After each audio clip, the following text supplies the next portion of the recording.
ஆங்கிலேயர்கள் இந்தியாவை ஆண்டபொழுது மெட்ராஸ் பிரசிடென்சி என்ற ஒன்று இருந்தது. தற்பொழுது இருக்கக்கூடிய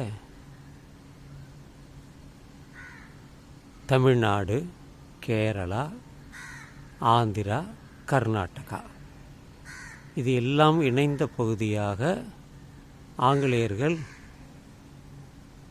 பெயர் சூட்டினார்கள் மெட்ராஸ் பிரசிடென்சி என்று. சுதந்திரத்திற்கு பிறகு தனித்தனி மொழி வாரியாக மாநிலங்கள் பிரிக்கப்பட்ட பொழுது அதெல்லாம் மறைந்து போய் தமிழ்நாடு, கேரளா, கர்நாடகா, ஆந்திரா என்றாக மொழி வாரியாக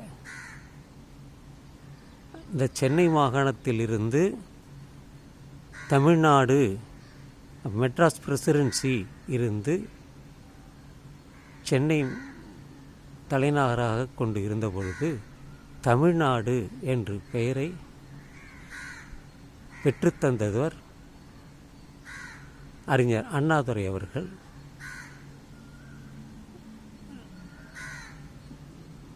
ஜவஹர்லால் நேரு காலத்தில். அதற்கு பிறகு இந்திரா காந்தி அம்மையார் அவர்களும் அவர்கள் ஒப்புதல் தந்தார்கள்.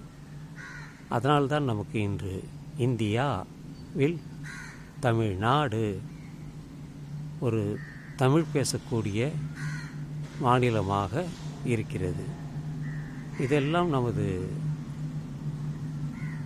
மற்றவர்கள் பேச்சில் இருந்து தெரிந்து கொண்ட விஷயங்கள் தான். மெட்ராஸ் பிரசிடென்சி இன்றும் பிரசிடென்சி காலேஜ் இருக்கிறது கடற்கரை ஓரம். சென்னை பிரசிடென்சி காலேஜ் என்று சொல்வார்கள். அது ஒரு சென்னை பட்டினமாக இருந்தது தான். இந்த பட்டினத்தில் இருந்து தான் தற்பொழுது நமக்கு இது